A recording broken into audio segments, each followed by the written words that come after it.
I want to introduce Jeff Schwegmann. He is our speaker this evening. We had planned on having him come down to the preserve from Stanford and get to do this all in person, but he graciously agreed to doing a Zoom talk instead, which is no easy feat because you don't get any feedback from your audience.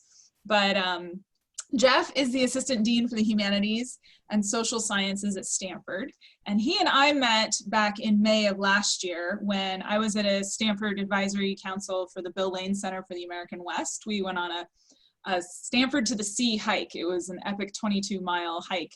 And there were professors popping out of the woods, as I was joking. And so they had different members of the community, of Stanford's community, the research community, jumping out of the woods almost to regale us with information about the natural world around us. And all of it was fabulous. But Jeff's really spoke to me because he spoke a lot about how this concept of wilderness that we think of is sometimes a little bit too perfect. That there's human fingerprints across the world.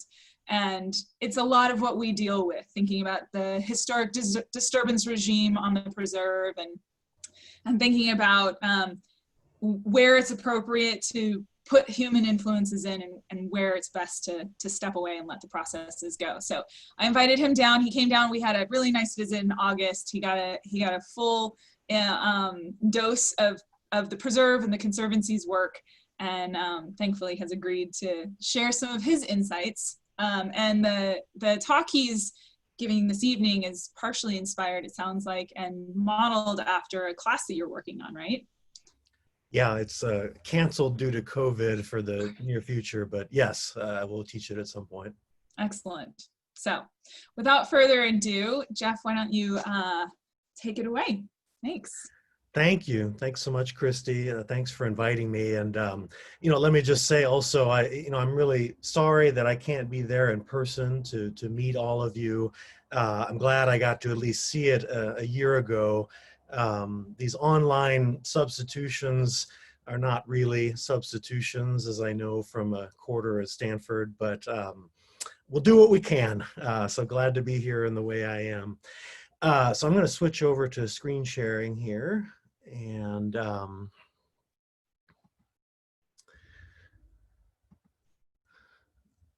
okay. So when Christy invited me to give this talk, I think what she had in mind, which is, what she just said, is that I use my background as a historian to try and shed some light on some of the conservation issues you're grappling with here at the Santa Lucia Preserve. I should say my background is in the history of science. It's a subfield of history that looks at how social and cultural forces have influenced the development of scientific ideas.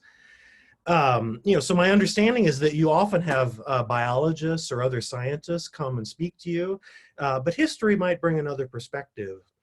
And so as I thought a little bit about what to discuss, it seemed to me that, at least when I came to visit, one of the most pioneering, but maybe also controversial things going on here at the Conservancy is the very hands-on interventionist approach your team is taking to stewarding this landscape. And whoops, this is not working here. There we go. The example that really stood out for me was Dr. Rodrigo Sierra Corona's conservation grazing program.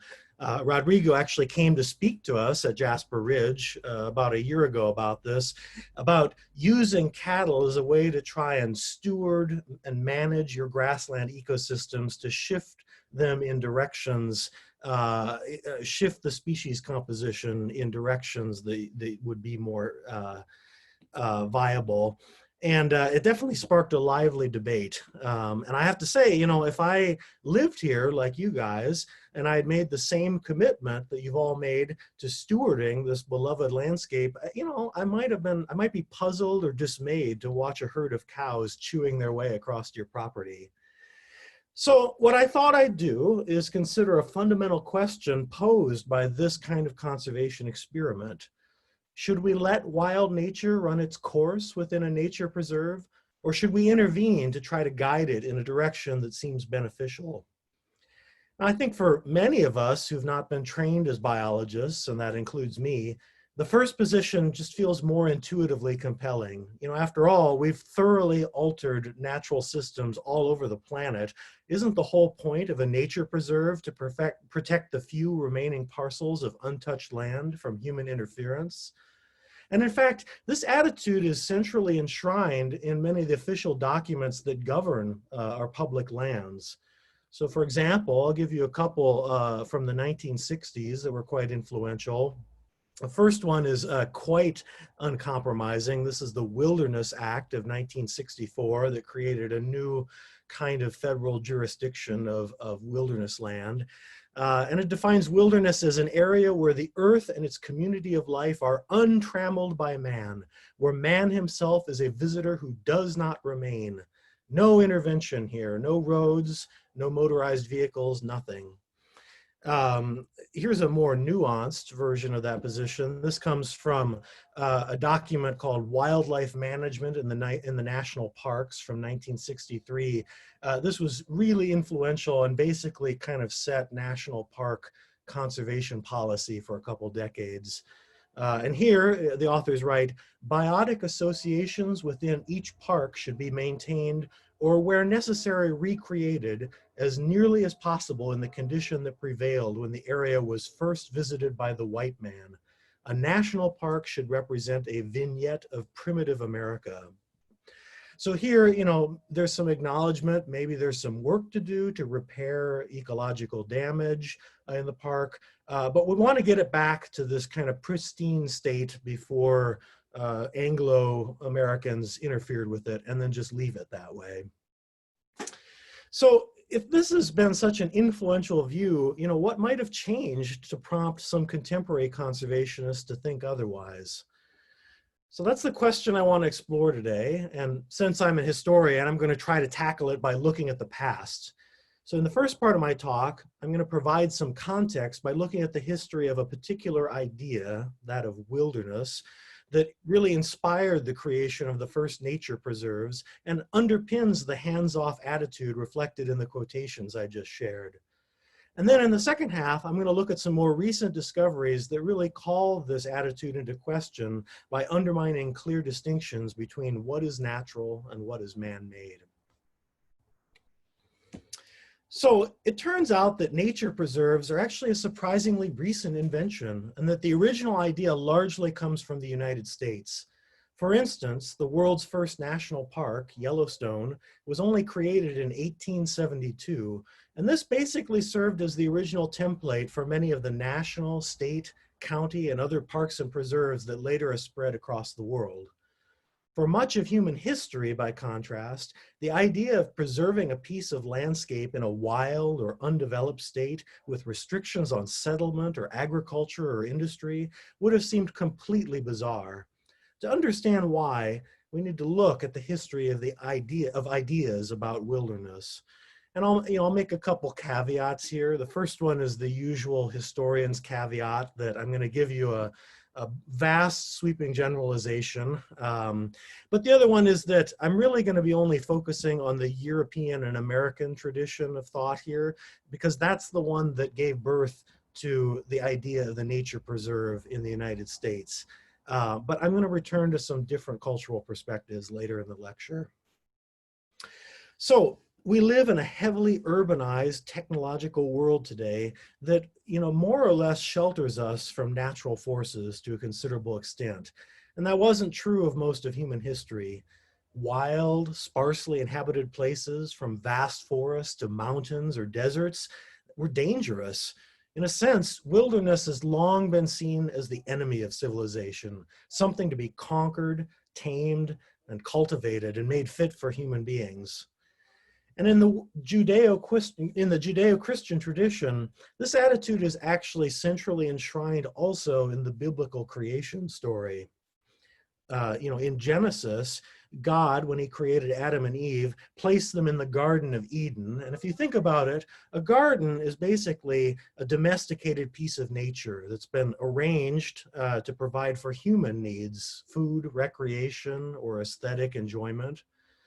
And when Adam and Eve commit the first sin, their punishment, in effect, is to be cast out into the wilderness, into an untamed and hostile land, and they're commanded to try and make a living by taming it themselves. So here's what God says in Genesis when he casts them out. Cursed is the ground for your sake. In toil you shall eat of it all the days of your life. Both thorns and thistles it shall bring forth for you, and you shall eat the herb of the field. In the sweat of your face you shall eat bread. So in a sense, this foundational story of Western civilization posits that we began in a garden, in a domesticated landscape, and that wilderness is a kind of punishment for sin. And our ultimate hope through agriculture and the spread of civilization is to try and push back this wilderness and, maybe recreate as much as possible something like that original garden. So American settlers, from the 17th century Pilgrims to the 19th century pioneers, largely shared this view. They saw themselves as engaged in a life or death struggle to push back the wilderness and tame and cultivate it. And of course, the biblical story of Eden had deep roots in their Protestant culture. And I'll give you just a couple of examples. I think sometimes we tend to romanticize what it was like when the Pilgrims first landed in Massachusetts, that they must have been in awe of the amazing landscape. But actually, when William Bradford, the governor of Plymouth Colony, first stepped off the ship, he expressed dismay at, quote, this hideous and desolate wilderness full of wild beasts and wild men. And in fact, desolate, howling, hideous, these were some of the most common adjectives applied to wilderness well through the 19th century. Now, it's not that these people despised nature, but the nature that you find celebrated, in their art or literature was nearly always a nature that had been tamed and cultivated, especially agricultural scenes and gardens. And I'll give you just a couple examples of this. So this is a book by a 17th century English theologian, Thomas Brunet, The Sacred Theory of the Earth. And this was, in a way, it was a kind of early attempt to explain the geological history of the landforms of the planet, but by using scripture as his guide. And what's interesting is that Brunet claims that before the first sin and Adam and Eve were cast out of Eden, the entire planet was a completely featureless, smooth globe. It was nothing but flat meadows stretching as far as the eye can see. And that was the most beautiful, most perfect thing that he could imagine. And that mountains and canyons and deserts and oceans, topography in effect, were all consequences of the fall. They were all punishments delivered to us by God. It's a pretty alien worldview for those of us who love to climb mountains for fun, I gotta say. Another way to kind of look at these attitudes is to look at the history of gardens. Here's a really extreme example. This is the 17th century French royal palace of Versailles, which has enormous gardens. And what's interesting here is that, obviously these gardens contain natural elements, trees, flowers, plants, but they're laid out in this really rigid geometrical order. It's almost like this is a testament to the domination of nature by human intellect. It's really remote from anything wild. So those are kind of the attitudes that prevailed throughout pre-modern times. But in the course of the 19th century, they started to change. And this change began essentially among literary elites who were living in urban centers, first in Europe and then on the American East Coast. And these were people who really, for the first time in history, were starting to become a bit insulated from vulnerability to natural forces. And what does this change in attitudes look like? Well, I think, looking at the history of landscape painting can help give us a handle on this. So here's a typical 17th century French landscape painting.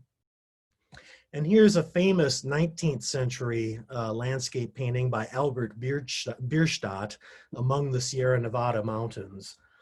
And if I put them side by side, I think it's pretty clear what some of the differences are.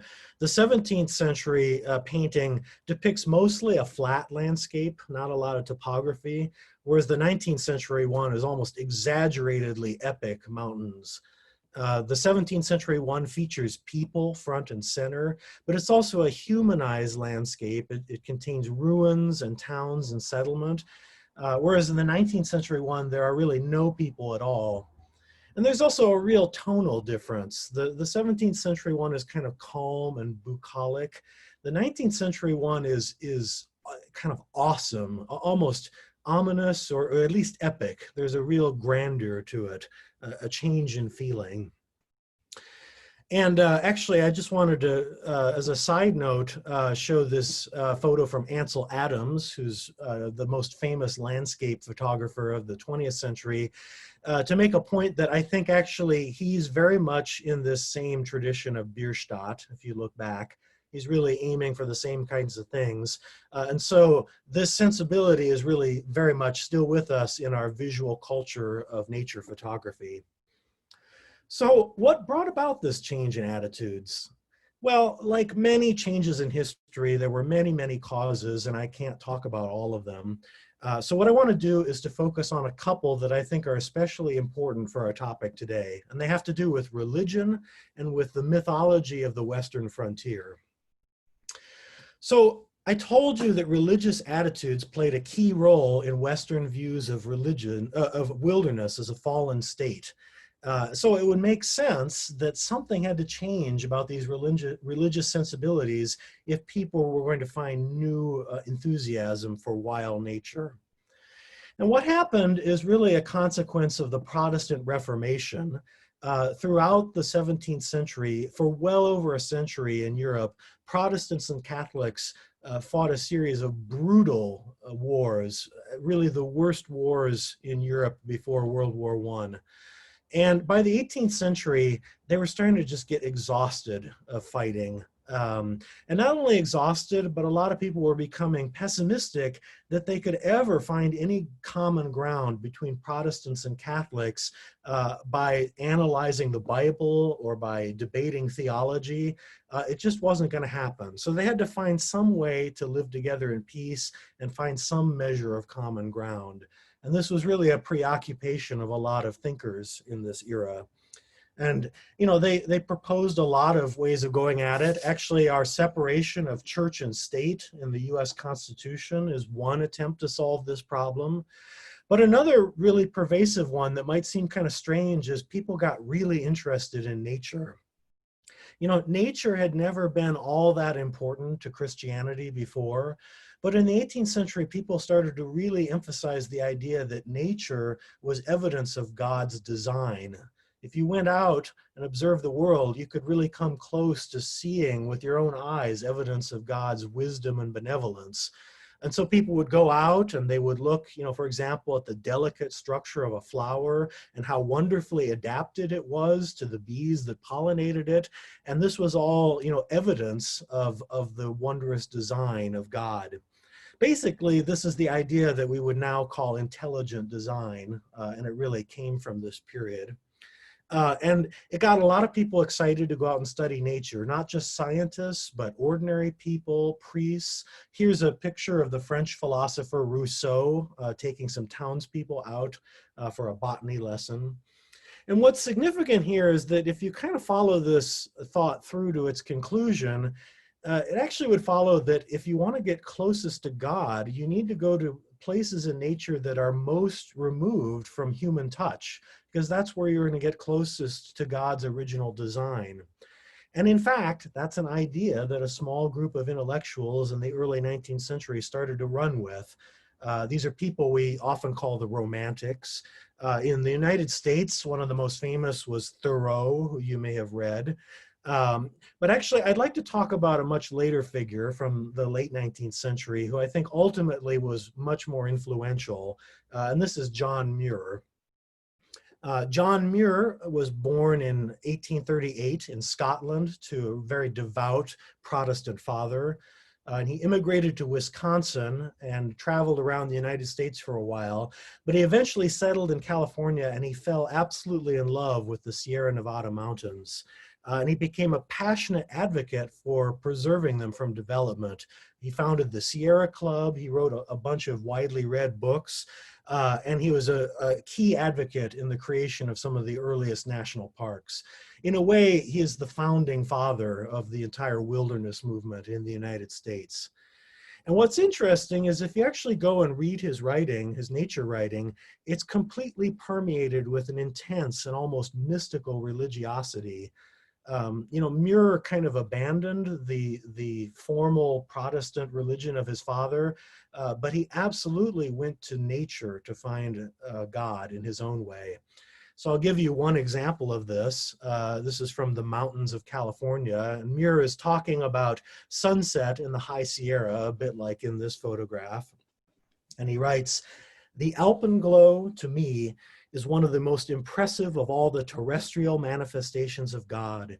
At the touch of this divine light, the mountains seemed to kindle to a rapt religious consciousness and stood hushed and waiting like devout worshipers." And actually, if I go back to that Bierstadt painting for a second, I think you can kind of see that Bierstadt is sort of trying to portray the same thing with this very dramatic sunburst pouring through the clouds. This was actually a common trope in late 19th century American landscape painting, and it was very much a way of trying to represent God illuminating the landscape. So this kind of religious language is all over the writings of early conservationists. They constantly talk about redwood groves as cathedrals or temples, Yosemite as Eden or paradise. Actually, that language is still with us today, you might notice when you go visit some of our parks. And it played a really important role in generating enthusiasm for wilderness preservation. The second factor I want to talk about is our national American myth of the frontier. So the US Census of 1890 officially stated that the American frontier had ended. If you could kind of imagine a line running across the United States, and on the east side there was settlement and agriculture and civilization, and on the west side was untamed wildlands, that you could no longer find that.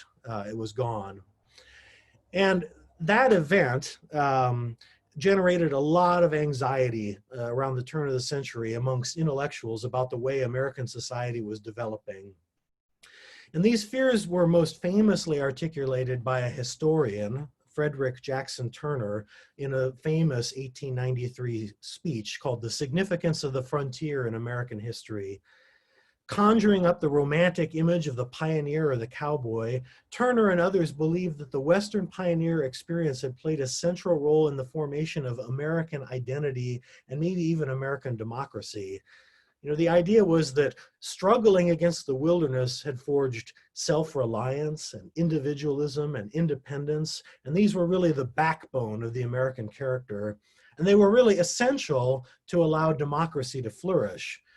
And Turner, he was really worried as the frontier disappeared and more Americans were living in cities where they had access to lots of creature comforts, and they were dependent on unions and bosses, that rugged individualism was doomed to disappear, and maybe with it our democracy.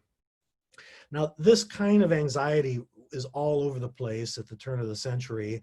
I'll give you a couple examples. If you go back and read Jack London's novel, The Call of the Wild, you'll find it shot through with this kind of issue. Our president, Theodore Roosevelt, was in many ways the kind of high priest of this culture of manly, rugged individualism out in the wilderness. But what's interesting for our purposes is that a lot of the early promoters of wilderness conservation quite explicitly cited this concern as one of the reasons for preserving wild lands. They felt that, in the future, future American generations had to have some place they could go to, at least for vacation, where they could tap in a little bit to that pioneer frontier experience, develop their character, and that would keep American, individualism alive. Now, I want to pause for a second to emphasize that this whole story of Turner and others, which has been incredibly influential, is still with us in many ways today, is a really idealized vision of our national history. You don't have to think too much to think about all the people it excludes, women, African American slaves, Native Americans, Chinese rail workers, urban laborers. None of these people got to be rugged pioneer cowboys. Nevertheless, it really resonated with a lot of people around the turn of the century, particularly people, if you think about it, who were first living in cities and they felt cut off from the agrarian experience of their parents. And there was a sort of nostalgia for connection with the land that they'd lost. So these two cultural trends and others came together around the turn of the 20th century, and they inspired an increasingly widespread movement to preserve some of America's remaining wild places before they were consumed by development. And there isn't time to tell that whole story in detail. And I don't want to give you the impression that it was just because some people had some ideas, it happened quickly or easily. But in general, through the advocacy of people like John Muir, President Roosevelt, and others, they brought about the creation of our national park system. Yellowstone was the first park in 1872, followed by Yosemite in 1890, and a score of others, and finally, eventually, the National Park Service in 1916. It's worth saying there was also kind of a second wave of this wilderness preservation advocacy in the 1960s, and it was motivated in part by the fact that the national parks actually often failed to live up to their own stated wilderness ideals in practice. It was a widespread practice, for example, to exterminate predators in the parks or to feed animals, especially bears, for visitor entertainment. And so actually those two documents that I quoted from at the start of the talk, the Wilderness Act and that management report on the national parks, those were both part of an effort to bring about more stringent hands-off approach to preserving nature in our parks. But what I want to finally say here before changing gears is I think these cultural trends are important also because they really remain with us alive and well today. And they underpin some of our public attitudes about nature, outdoor recreation, and environmental politics. And that's true even when the original religious or ideological roots have faded. So for example, let's think about religion. Actually, a lot of the 20th century environmental movement, their writings are shot through with a kind of religious rhetoric that in some ways recalls Muir. And actually, interestingly, if you look at the biographies of a lot of the most famous environmental spokespeople of the 20th century, a surprising number of them either were Christian themselves or were raised in a religious family. And I'll give you just one example here. This is Julia Butterfly Hill, who's the most famous tree hugger of all time, as it were. In 1997, she climbed up the top of a redwood tree, old growth redwood tree in Northern California, and she stayed there for 2 years without coming down to protest logging at considerable risk to herself during winter storms and so forth. And, if you go and read her autobiography, which I recommend, so first, she was raised by a Protestant minister, and although I wouldn't exactly call her spirituality Christian, it's kind of hippie Californian mysticism. It's shot throughout her writings. She went on a kind of road trip after getting in a car accident to try and find sort of some new direction in her life. And when she stopped to see the redwoods on the north coast of California, she had a kind of spiritual epiphany. She writes about these amazing cathedrals, more impressive and more spiritual than any human temple. And she prayed that night for guidance from the world for what she should do with her life, and really got this sense of a calling that her purpose was to save these redwoods.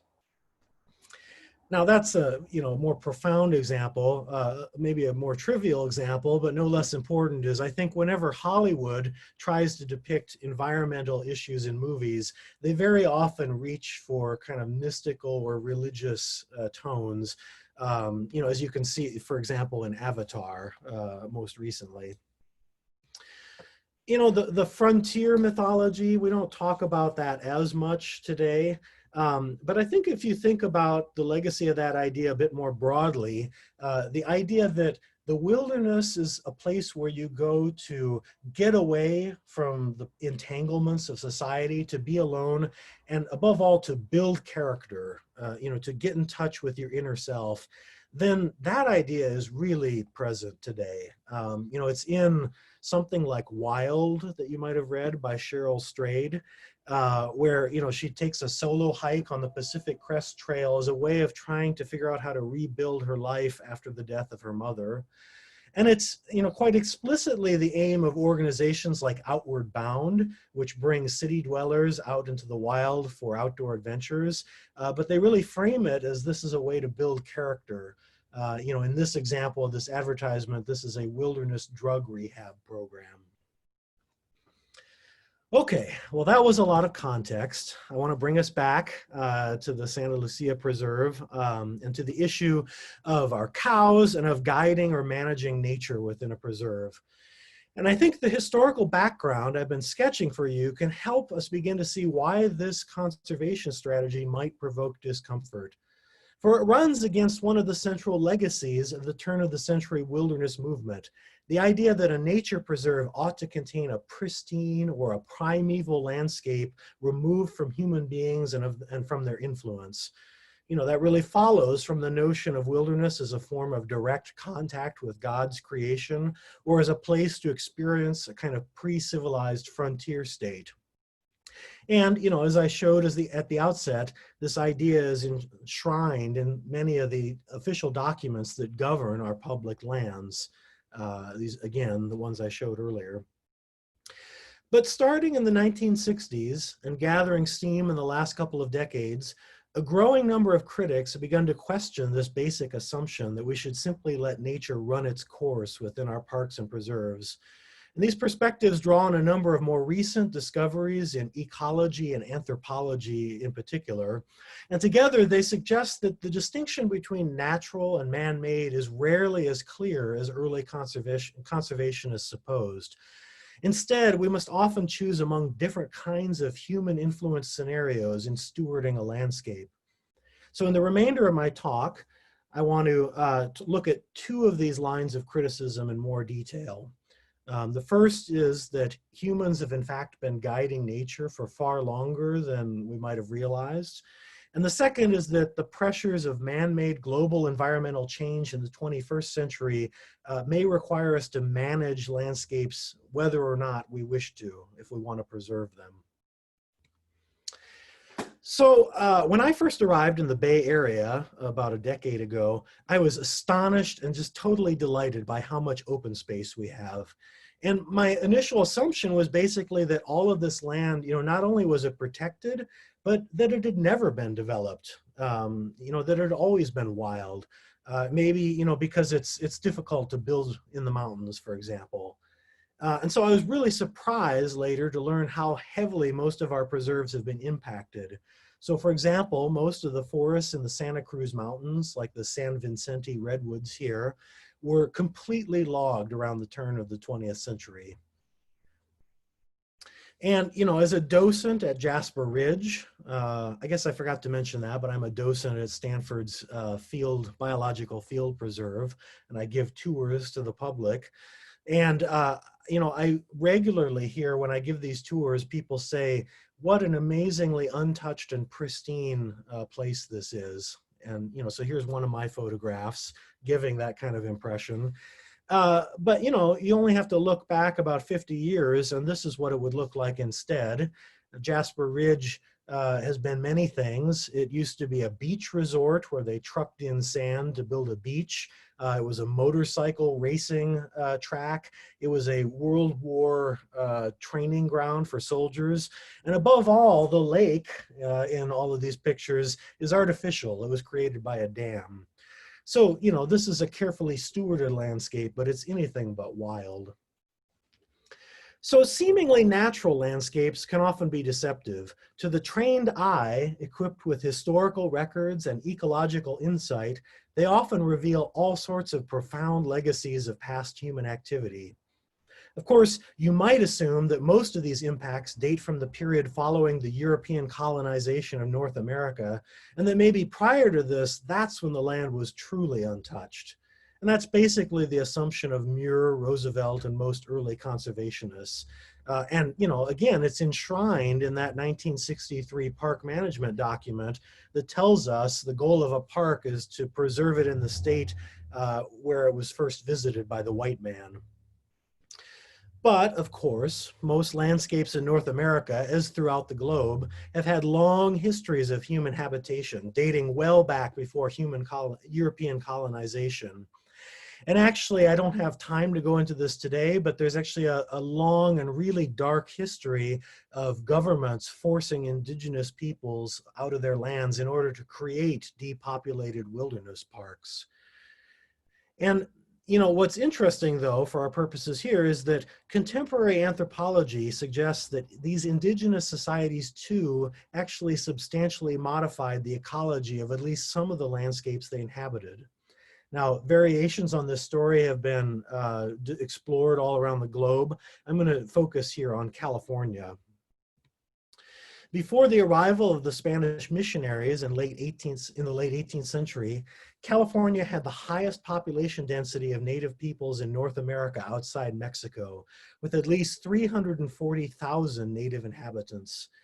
As you know, one anthropologist has put it, quote, "It was almost impossible for early Euro-American explorers to go more than a few miles without encountering indigenous people." And to give you, you know, just one measure of the complexity and vitality of this indigenous civilization, anthropologists have reconstructed 78 distinct languages within California. That's an amazing amount of linguistic diversity in such a small area. And it really tells you something about how diverse and complex and sophisticated this culture was. Now, native Californians practiced what anthropologists have traditionally called a hunter-gatherer lifestyle. And so that means that instead of farming crops and building permanent settlements, they migrated around their territories, taking advantage of whatever seasonal resources they could find, you know, from seeds and nuts and berries to shellfish and game. And it was long assumed by anthropologists that these kinds of hunter-gatherer societies had little or no net impact on their environments. You know, basically, you could imagine taking these people out of the ecosystems they inhabited, and the ecosystem would basically be unchanged. But in the past few decades, archaeologists and biologists, sometimes working in cooperation with tribes, have begun to realize that native Californian societies actively manage their landscapes in important ways. They weren't farmers and they didn't plow field and plant crops, but they did cultivate the landscape to try and induce it to produce more of the kinds of resources they needed. And the main tool they used to do this was fire. To understand how this works, I need to talk a little bit about the ecological concept of succession. You know, scientists now know that ecosystems are rarely static. They're always in the process, or almost always in the process, of transforming into something else.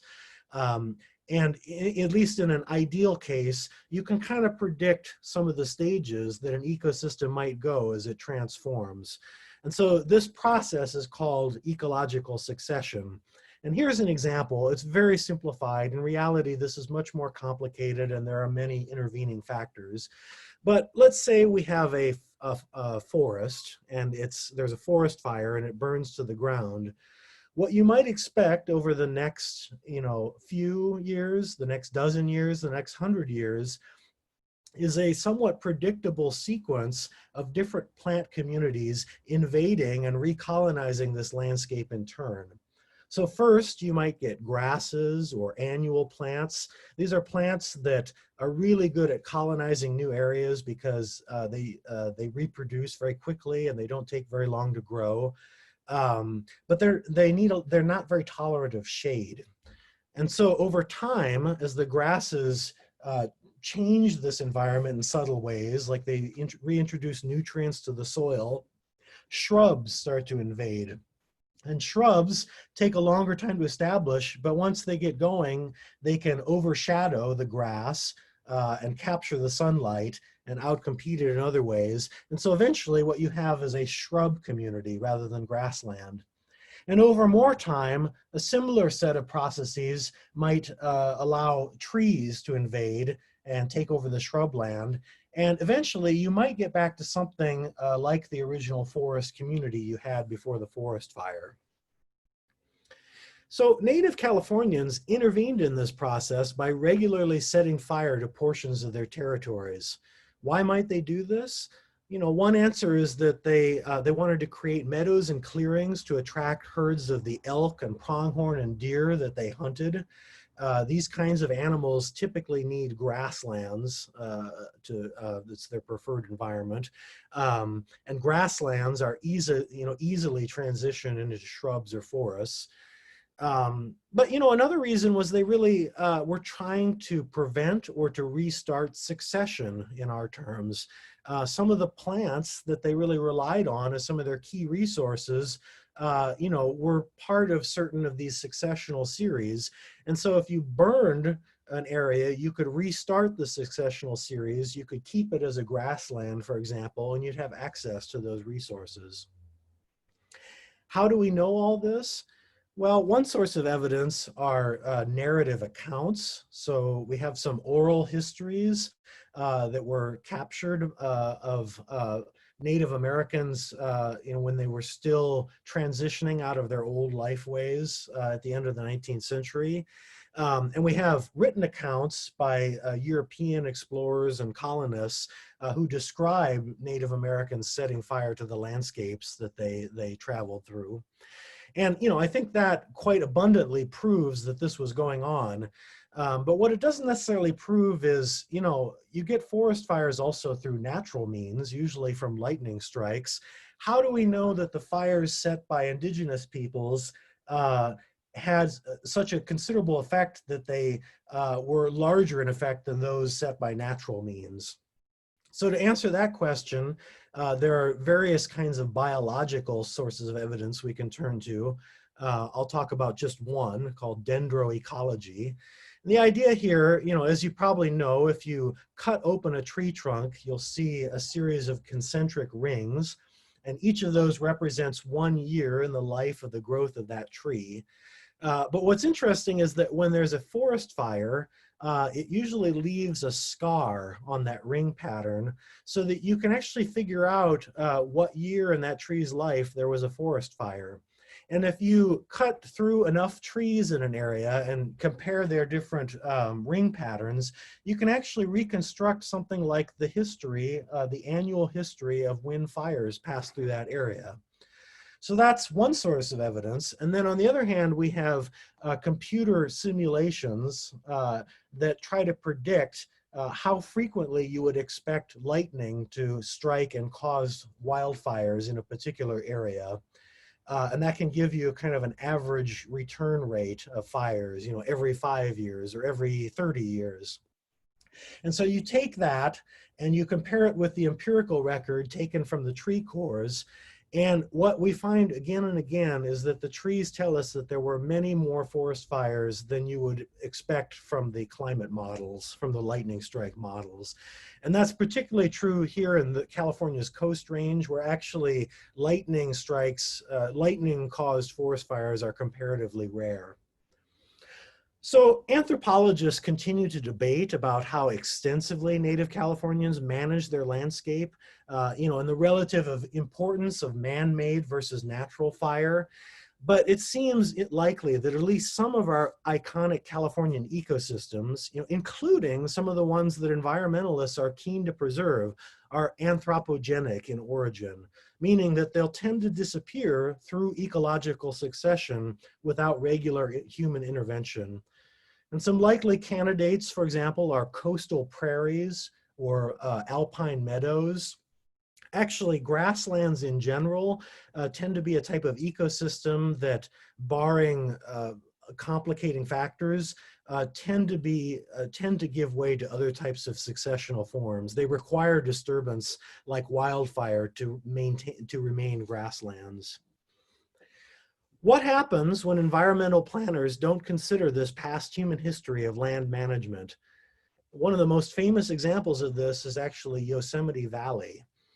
19th century visitors to Yosemite Valley were charmed by its open park-like meadows. And in fact, they often commented that these reminded them of a cultivated landscape park, such as you might find on an English estate.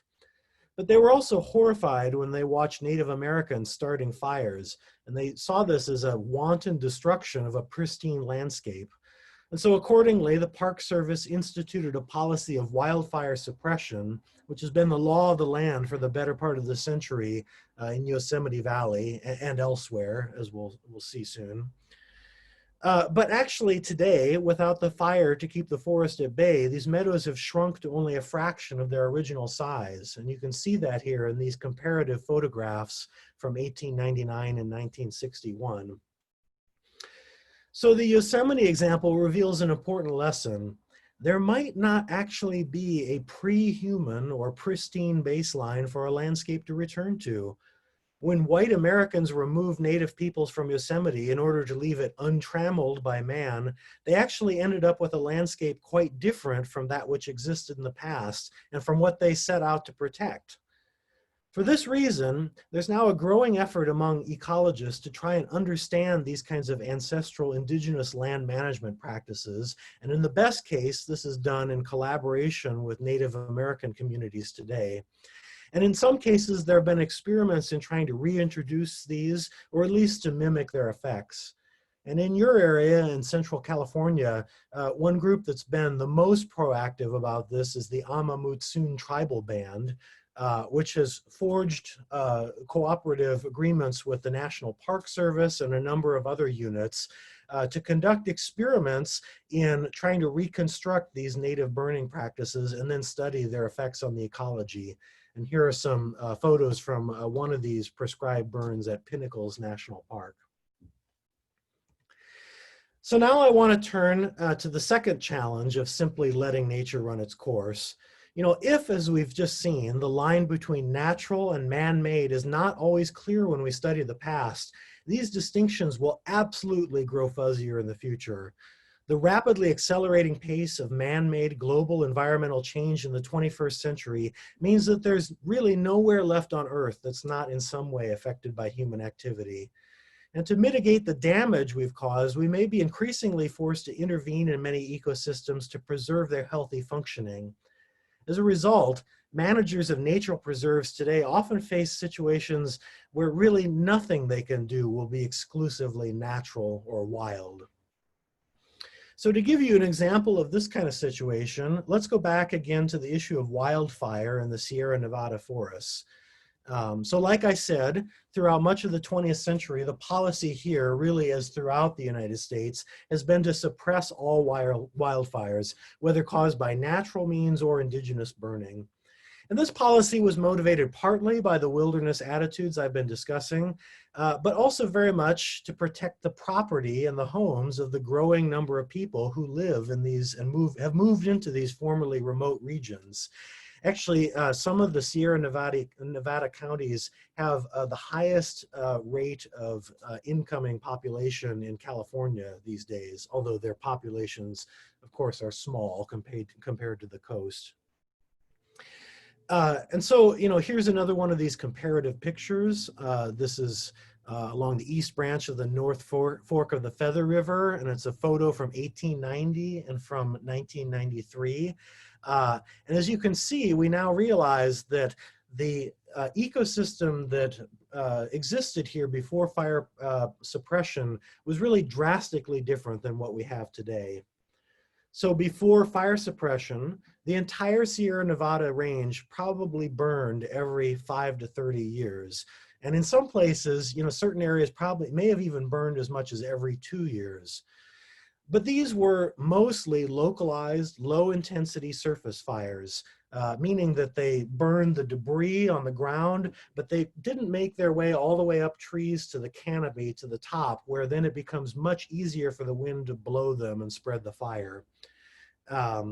So they didn't spread very far, and they had the effect of clearing out the debris and clutter that tends to build up on the forest floor over time, you know, in effect removing the kindling that would allow fires to reach the canopy.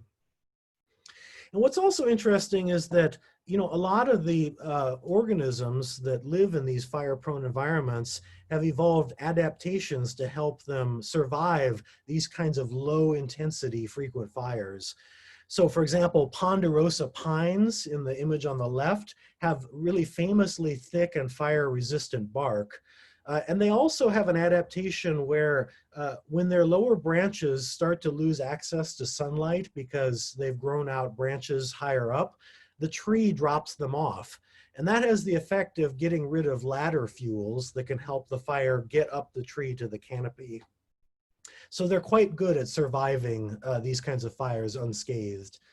Lodgepole pines, on the other hand, don't survive even light fires very well, but they have pine cones that are tightly shut by a really thick resin, and the resin won't melt unless it's heated to very high temperatures such that you'd have in a fire, at which point it opens and the tree releases all its seeds.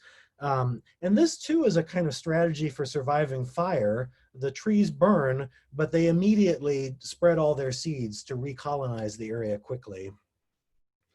And what we've also learned is, you know, not only are trees like these adapted to these kinds of frequent fires, but they actually depend on these kinds of fires to remain dominant on the landscape and to resist succession by other species. Here in this photo, we have an area in the Sierra Nevada that is, fire has been suppressed for a long time. And what you see are white fir and incense cedar starting to crowd out the forest floor to invade in a forest of taller ponderosa and sugar pines. And white fir and incense cedar don't tolerate fire well, but they do tolerate shade really well. And so when there's no fire, they can often effectively outcompete the ponderosa pine and take over. And finally, you know, one more characteristic of this pre-fire suppression ecology is that when you have lots and lots of small fires, you end up with a very diverse landscape that has what's called a kind of fire mosaic pattern, as you see here in this image from Yellowstone.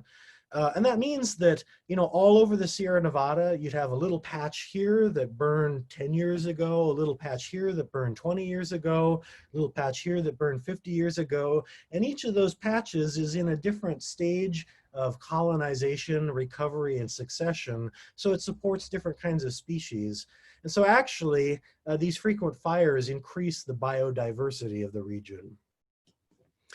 Now, what's changed today, of course, with fire suppression is that we have a century of kindling building up and cluttering the forest floor. And so when a fire does eventually come, and it will always eventually come, it turns into a massive megafire. And it reaches all the way up into the canopy. It spreads quickly. It's incredibly hot and destructive. And these can be almost impossible to control. And so they're incredibly dangerous, of course, to life and property, but they're also very destructive of the environment. You know, those plants like ponderosa pine that have adaptations that let them survive low intensity burns, they often can't take this kind of megafire. And also, you know, another kind of result of this is that the forest that grows back after one of these fires is much more homogeneous because everything is growing back at the same age. It's all in the same stage of succession. And so you have a much lower biodiversity in these environments. So, so we have a paradox here. You know, we could let nature run its course, in a sense, in the Sierra Nevadas. We could let fires happen, you know, even these big ones. And in a way that would be, you know, letting nature run its course. But it will absolutely result in a less natural ecosystem in the sense that it'll create one that actually bears very little resemblance to what existed before we started fire suppression. And it would also be a less healthy ecosystem. You know, on the other hand, we can intervene to try and restore a more natural landscape in the sense of trying to restore something closer to what existed before fire suppression.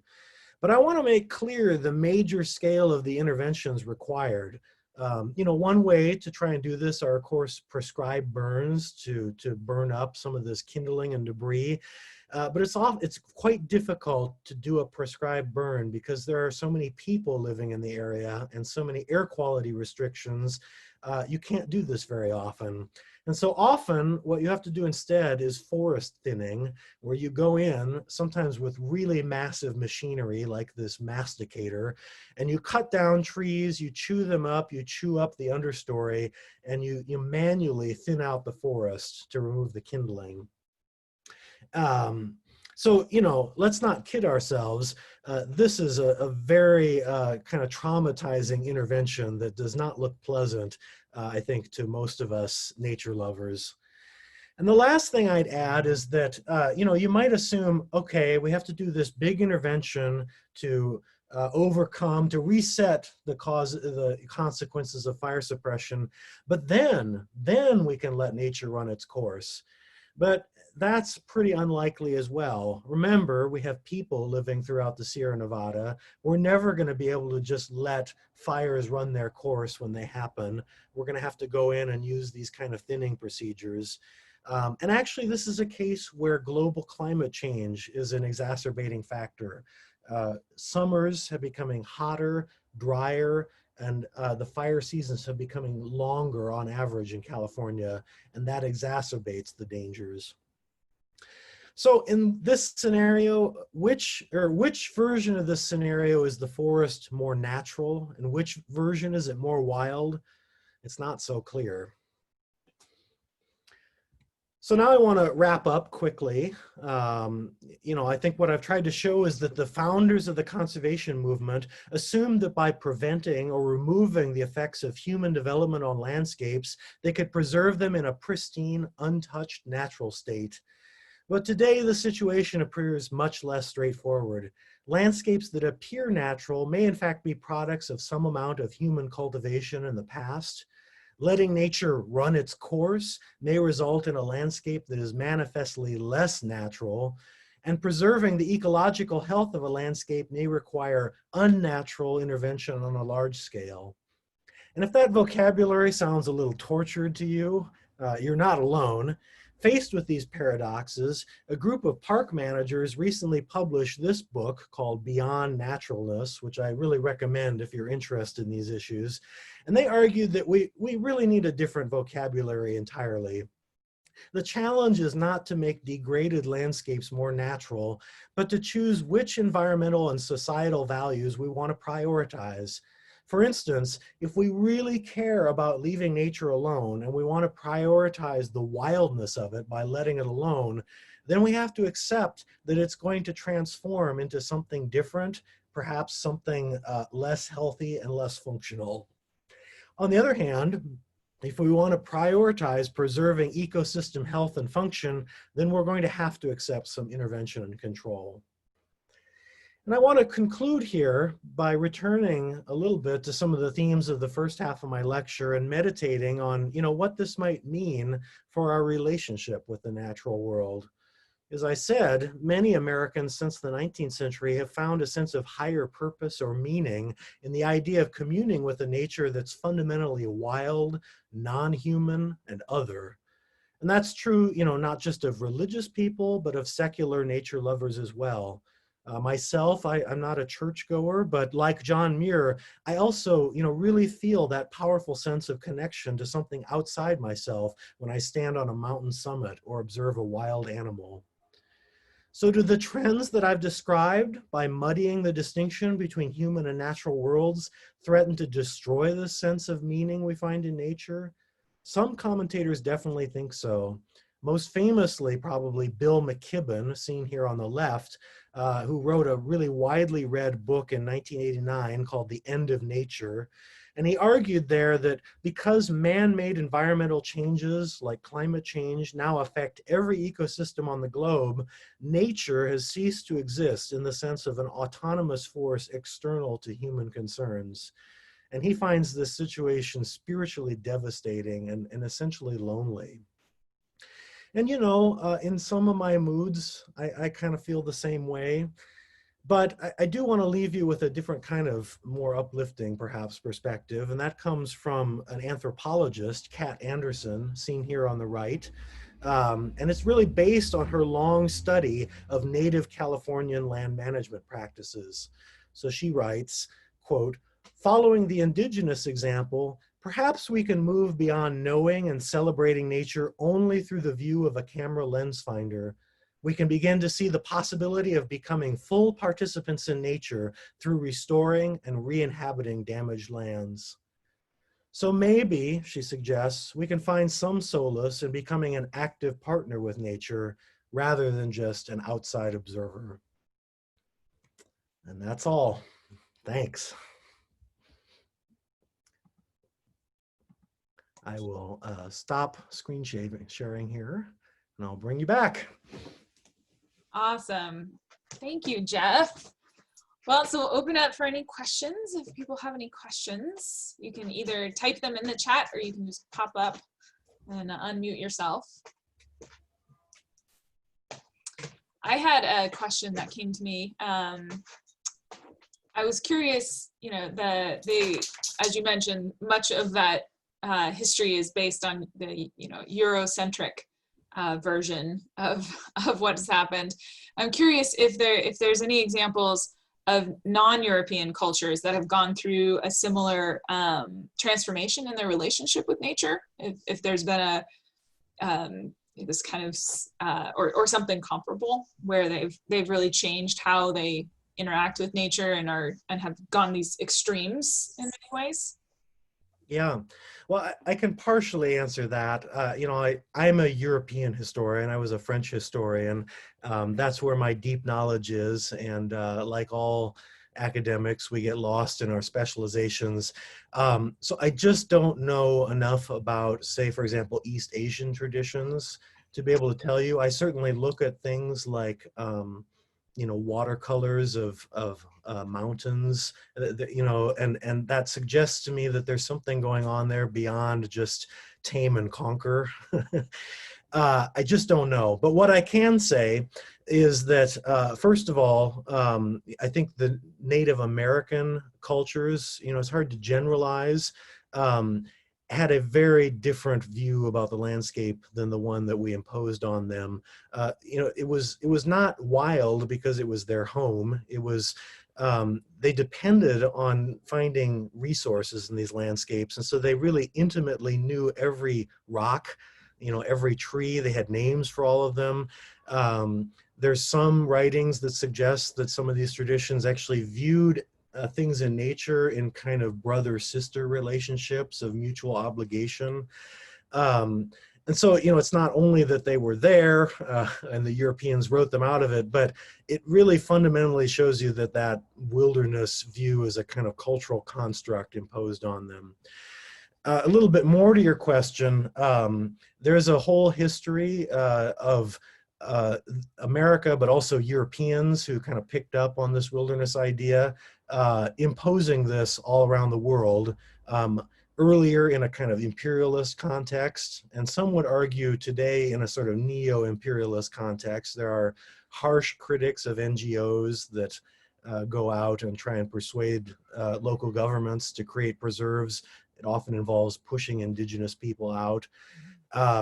So again, I don't have deep expertise in that area, but there you have a sense in which urban elites close to the government are being kind of converted to these Western views, and they come into conflict with more rural peoples whose livelihood is being taken away. Thank you. Let's see, we've got a couple of chats. So Saul said, out of curiosity, was that last quote from Anderson's book, Tending the Wild?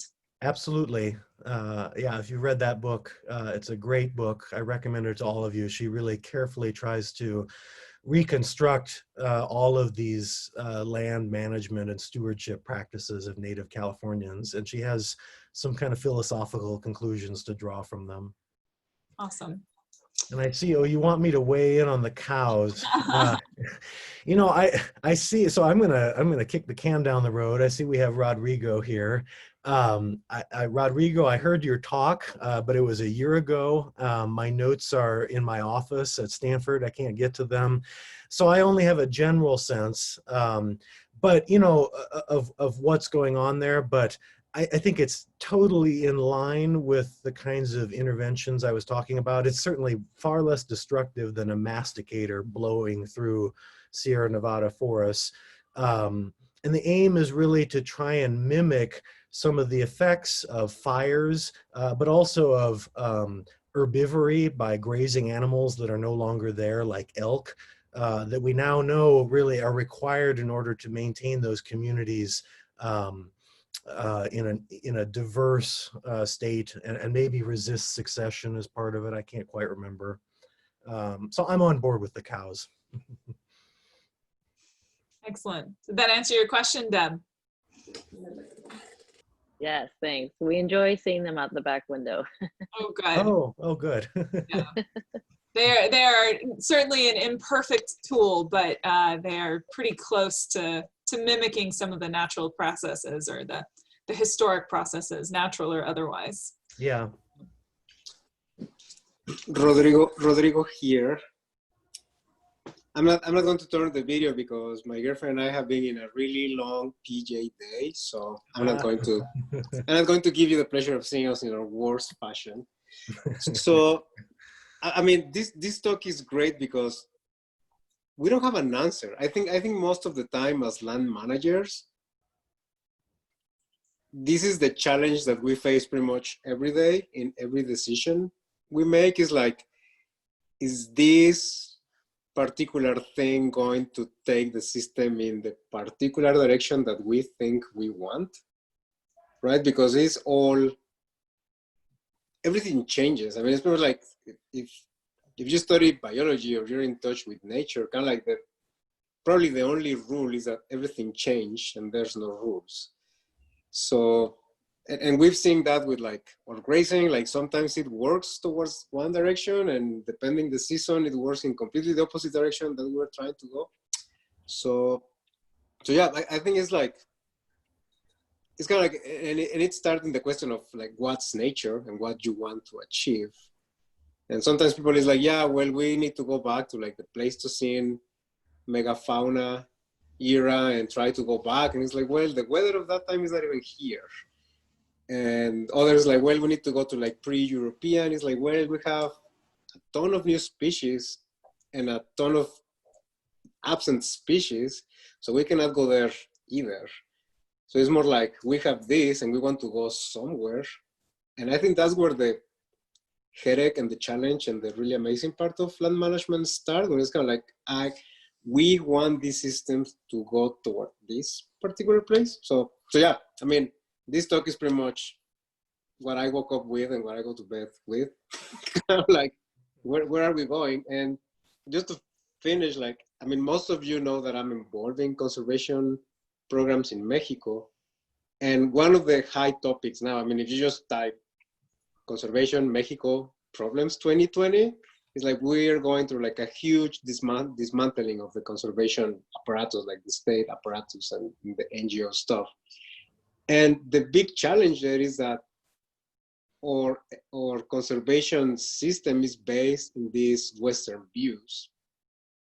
But unlike in the States and Africa and all these other places where they remove the people from the land and then they bring this model in, you still have these communities that are like mostly indigenous communities, and you want to put this model on top of them with them inside, and has been a humongous failure. So it's like this is bigger than a national park. This is kind of like a worldwide discussion, I think. I don't know, what do you think, Jeff? No, I agree. I couldn't talk about everything, but it is a worldwide problem, and it's it can get very ugly and very complicated. Yeah, and you know, but I think, you know, I think in some ways the answer has to be getting beyond this idea of humans have to be outside of nature. I mean, there has to be some ecologically sound way of incorporating people into the landscapes that they've lived in. That's the whole problem. There's an Indian intellectual, not Native American, but Indian, who wrote a really famous essay about this, and he's just outright called this wilderness movement a kind of a green imperialism. It's a way of wiping people off the map, pretending that they don't exist, justifying displacement and conquering. Yeah, I think there's a lot of examples of that disconnect going completely different directions than people expect when people are moved off. Hugely challenging. So, are there any more questions? All right. Well, Jeff, thank you so much. Yeah, my pleasure. Great talk. We've recorded it, so we'll be posting it on our YouTube, and we'll send you the link if you want to share it. We'll be sharing that. I don't think I'll be watching it, but yeah, it's different to watch yourself, but it's good to promote yourself. Right. So, Saul said, do you recommend any other books? Oh goodness, yes. What are some that come to mind? Okay, well, there's an essay, and in a way, the first half of my talk is just a sort of expansion on the thesis of that essay. It's by William Cronin, and it's called "The Trouble with Wilderness," or "Getting Back to the Right Nature." And even though that sounds incredibly academic and contrived, this had a huge impact. I think it actually appeared in, it was a mainstream periodical. So I recommend that. You can search for it online and find it. There's another really great readable book. It's called Wilderness and the American Mind. And it's again about kind of that first half of the lecture stuff. He's not very good. He basically doesn't confront any of the stuff I talked in the second half of the lecture. He's really an old guard wilderness advocate, but you can learn a lot from it. What are some good? Well, okay, here's one I hesitate to recommend, but I will. What's her name? Okay, the book is called Rambunctious Garden, and I think it's Emma Maris is her name. And I hesitate to recommend it because it goes way too far. It's a little bit too shallow.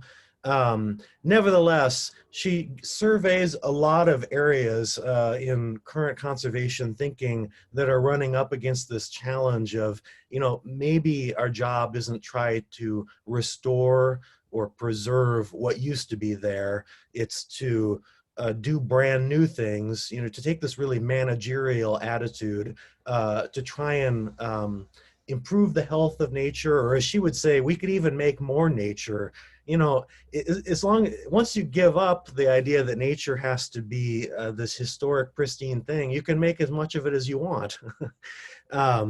So take it with a grain of salt. It's too intense, but it's very readable, and it will give you a good starting point to argue from. So those are just a few on the top of my head, top of my mind. Rodrigo also threw in Imperial Nature by Michael Goldman. Oh, actually, I don't know that one. I'm going to look at that one. That sounds really good. Thank you. Awesome.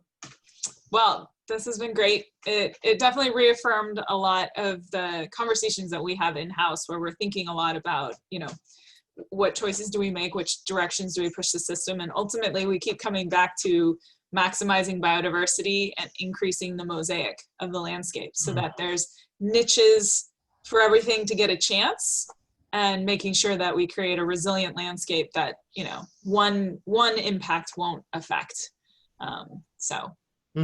Thank you for some reassurance and some food for thought. Yeah, well, I hope it was interesting. It was. But thank you for having me, and thanks for teaching me a little bit about your preserve. It's quite interesting. For sure. Well, and when life gets a little bit more normal, hopefully post-vaccine, we'd love to have you back down. Excellent. I'd love to come visit again. Awesome. Thank you, everyone, for tuning in this evening.